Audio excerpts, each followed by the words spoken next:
But as I was saying, you see, Christ tells us so much to do. You cannot read Paul, Corinthians, Romans, or anything else. You can read Jesus' teachings and learn everything you need to know.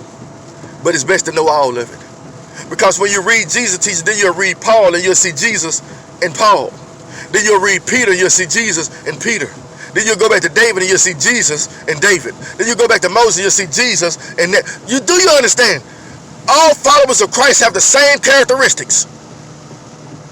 You understand? Obedience, loyalty, praying, communing with the Father, fighting spiritual warfare, joy, all those things. You're going to see all types of things. But you're going to see the truth. You see, Jesus came and combined everything. You don't understand that? Jesus came and combined the old with the new.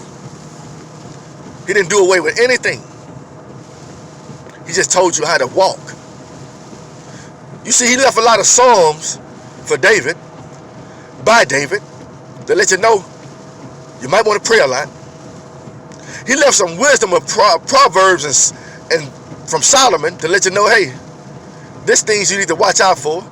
And if you want to understand some things, seek wisdom, and wisdom from above, seek his commandments, live by him. You want that? He even put a love story in there that people don't even talk about. Song of Solomon. You want to love your wife? This is how you love. You want to write some good love-making music? Here you go. Read Solomon. This is love. You understand? He even gave you that. Nobody really talks about Solomon that much. One day God's going to put on my mind to read the Song of Solomon because preachers are scared of it. They're scared of love between a man and a woman in great detail, like Solomon and his wife, the Shulamite. You understand? Nobody really want to talk about that. Tells you how to stand in front of your enemies, like Moses. Teach you how to hope, like Noah, and follow instructions and build an ark that you ain't even know a storm was coming, but you believe. You understand? Teach you what not to do, like Saul, how you can lose favor, and then your kingdom be stripped from your hand and given to somebody else. It teaches you how too much knowledge and too much of dealing with the same strange people can turn your heart, like Solomon. You understand? It teaches you also how a murderer, like Paul, can be converted into a follower of Christ that plays a big part in the New Testament. Do you understand? Read the Bible. You understand? It tells you how angels are everywhere at your beck and call. There for you. It shows you amazing stories like when Jesus said, hey, go fishing and get that money out that mouth and give it to Caesar. How God can make money out of a fish mouth. Man, come on, man. Come on.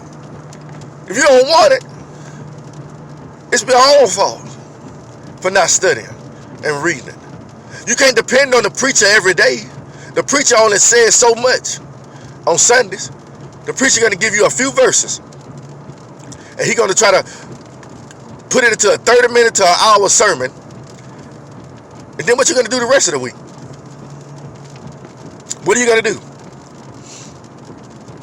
If Jesus said take up your cross on a daily and follow after him, being a Christian is a daily thing. You got to learn how to operate in the spirit. You understand? Everybody call it different. The preacher is a good thing. Preaching the word is a good thing. But your preacher cannot be everywhere. But who can be everywhere? God.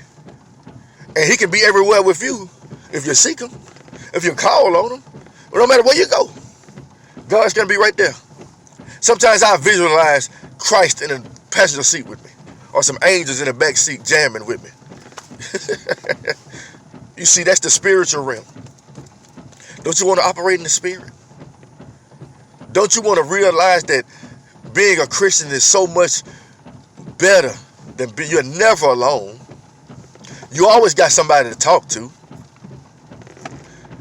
You know, one thing about family and friends, they got their own person, they got their own life they got to live. Sometimes we call, they won't answer. But guess who you can call and answer and listen to you any time? Christ. Can your preacher be everywhere? Can a preacher's wife be everywhere? Can your congregation, the church members, be everywhere? No. You have to realize some things, people. Christ dwells within you. And he dwells more within you the more you seek him.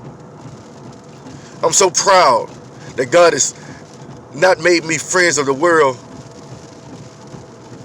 like I used to be, because I put my trust in man way more than I used to put my trust in God. Now I put more trust in God than I do in man. Just remember some things, people.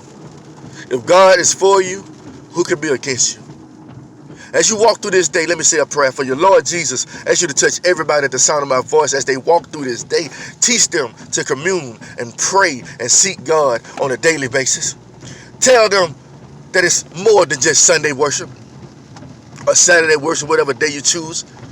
Tell them it's a daily thing. Come into their heart and their soul. They can get to know you on a personal basis, because that's what Christ is. It's a personal connection with God. You don't have to go through a temple. You don't have to go through the priest anymore. You can go straight to the source. You have to realize this as a Christian. Have a blessed day, people. Seek God. And he's going to be with you. Have a blessed one.